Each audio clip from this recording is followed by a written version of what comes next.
So hindi nga po magandang balita mga idol ang bumungad sa ating ngayong araw dahil ang kinikilala po natin na savior ng boxing sports na si Boss Turkey Alalshik ay sinapubliko ng mga idol ang kanyang kondisyon kung saan mga boss ayon sa report meron daw siya brain tumor na talaga makakaapekto sa kanyang memorya. Well, isang malaking kawalan talaga to mga idol para sa ating mga Pinoy boxing fans kung wala si Boss Turkey sa boxing sports. Sa panahon kasi nito mga idol, halos nakita natin ang mga big fight na ni kailan hindi natin ma-imagine na mangyayari ang bakbakan. Pero sa naging mensahe naman mga idol ni Boss Turkey, hindi naman daw siya titigil sa paggawa ng malalaking laban para sa mahal nitong sports. Sa katunayan daw nito mga boss, kakausapin niya daw ang malalaking promoter na sina Dana White, Frank Warren at Eddie Hearn para sa future plan nito sa boxing event. Dahil palagay daw kasi ni Boss Turkey mga idol, pagdating ng 2028 o di kaya 2029, makakalimutan niya na daw ang kanyang sariling pangalan. Kung saan mga idol ang balita na to ay talagang makakaapekto sa potensyal na bakbakan ni Casimero at Inoue. Malabo na talaga matulungan ni Boss Turkey si Casimero para sa bakbakan nito sa Japanese Monster.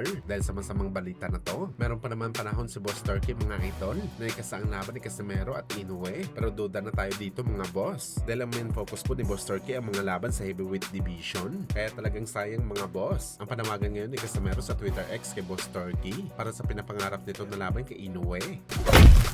Sa kabilang banda naman mga idol, dahil nga siningil na si Mayweather Jr. ng CSI sa kanyang inutang na pera para sa laban nito kay Manny Pacquiao at Mike Tyson, marami naman po nagsasabi mga boss na posible maging forfeited na po ang naging cash advance ng ating pamansang amaw Manny Pacquiao sakaling hindi matuloy ang laban ni Pacman at Calvo dahil hindi naman po si Pacman ang may problema kung bakit hindi matuloy ang bakbakan nila. Kaya talagang walang bukol dito si Pacman mga boss kapag hindi natuloy ang laban nito kay Floyd. Pero kagaya sa mga sinabi natin mga boss, hindi pwede na hindi matuloy ang laban ni Calvo at Pacman. Kahit anong mangyari, walang choice talaga si Floyd. Kailangan talaga nito na malaking pera para ma-expedite nito ang pagbayad sa kanyang mga utang. Kailangan talaga nito kumita sa laban kay Manny Pacquiao na alam po natin mga idol na hindi talaga biro na pera may bubulsa dito ni Floyd.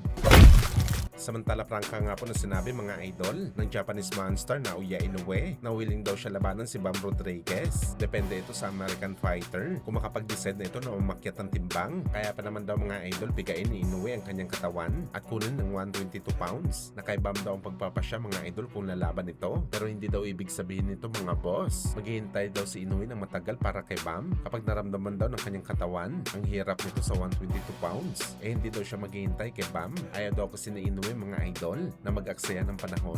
At dahil dito mga idol, lumalapit na nga po ang tsansa ng ating mga pambato na sina General Casimero at Carl James Martin. Posible talaga makalaban ni Inoue si Wonderboy sa 122 pounds. Habang si Cuadro Alas naman mga boss, posible sa 126 pounds. Kapag gusto ni Inoue kumuha ng tune-up fight, wala na kasi masyado pagpipilian pa si Inoue na bakbakan mga boss. Sa pagitan na lang talaga ng dalawang Pinoy. O di kaya dumiretso ito sa laban sa mga kampiyon sa 126 pounds.